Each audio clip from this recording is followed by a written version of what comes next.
Hello everyone and welcome to the channel. It's the Eradicator, and in this video we will talk about the current marketing plans for CIG. You know, they are advertising right now Star Citizen as being playable. Now it is creating some controversy among the people of the verse, especially on Spectrum, and this is the topic that I want to touch in today's video. Now my opinion might not be necessarily the most popular. I don't know. I'm actually going to ask you to also comment in the description, in the comments down below, so that I can know and maybe also probe what you guys are thinking out there in the community, because this seems a little bit dark. I know that Spectrum does not necessarily reflect what the community thinks overall, so that's why I'll be asking you to be please as active as possible and be respectful as well.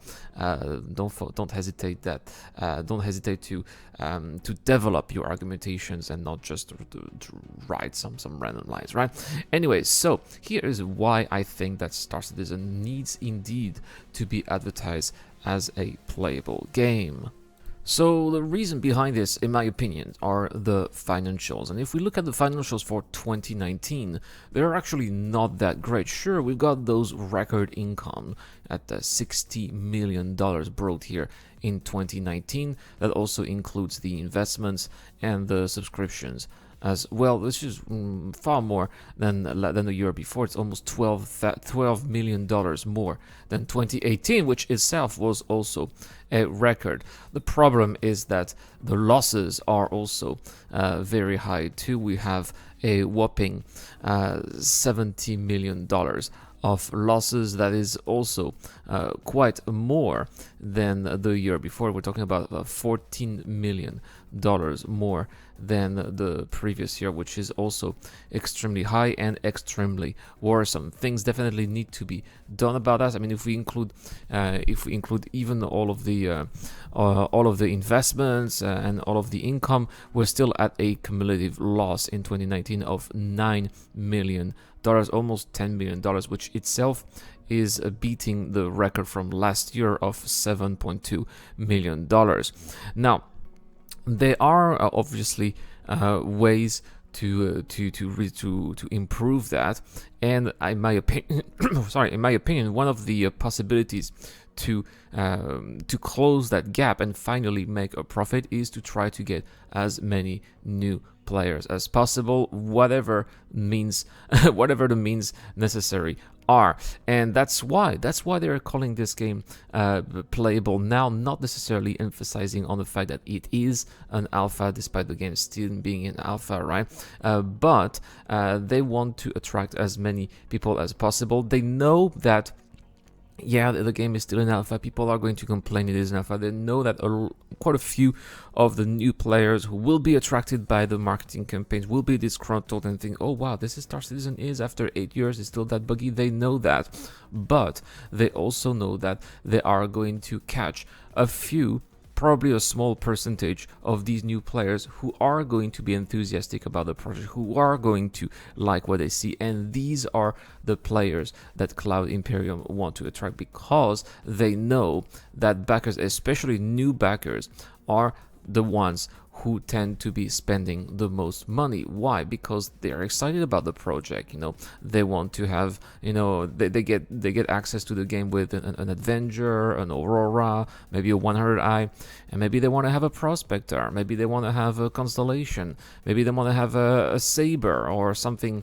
you know, even fancier, and they are going to open their wallet and spend more, because this is how it has always been with this project. Now, they are calling this a project and not a game anymore, because that is in fact the reality. Yes, it is a project that will eventually lead to the creation of a game. Is this project playable? Are there things to do in this project, the Star Citizen project? Of course there are. There's an entire game loop available right now, starting from mining to refining to hauling to selling your cargo. This is very exciting. I have been playing this every day since the release of Star Citizen Alpha 3.12, and I can't get enough.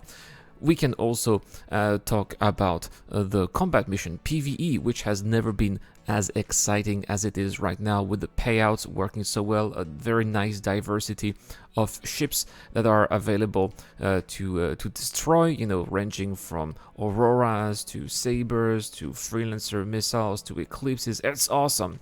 In the past, we always had the same type of ships.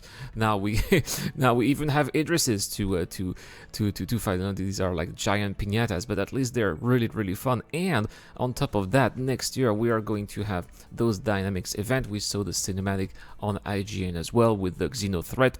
This is also going to be available for all the people who back the project, and that's why CIG is marketing this also as being playable. Technically, it's not a game, but it is a project that is playable right now, and that a lot of people are enjoying. In fact, you know, the results are here. Even I think that the numbers that Chris was showing when he was talking about, you know, how long people were having gameplay sessions in the game, it has never been that high because people are enjoying the game more and more. And this is why, if they get to attract more new players, these new players are going to enjoy the game more than perhaps new players from last year or 2 years ago. So there we have it, guys. That's why I think that CIG is right to advertise the game as being playable now, even though they're not really necessarily communicating on the fact that it is an alpha.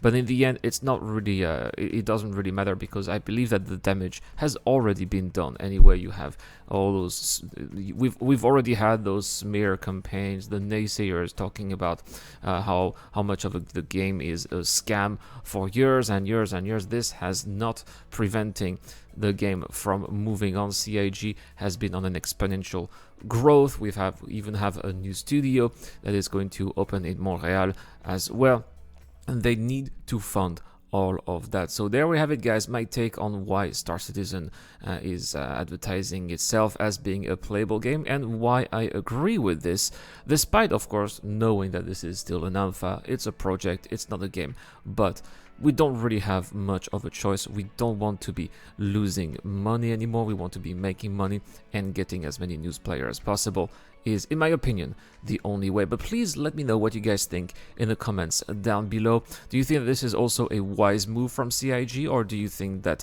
maybe they are a little bit misleading? I would like to know everything in the comments down below, but again, please remain respectful. All right, well, thank you so much for watching this video, guys. I'll see you guys tomorrow for more Star Citizen content. This is the Eradicator. I'll see you guys later. This video is brought to you by the people who support this channel on Patreon and via the join button as well. Supporters of the channel get access to lots of cool perks, such as access to my private Discord, your question answered in the show, you get to know when I'm going to play, and also you get to have a chance to influence the editorial line of the channel. Any help is appreciated, starts at just $1 a month. Thank you very much for watching. This is the Eradicator, and I'll see you guys later.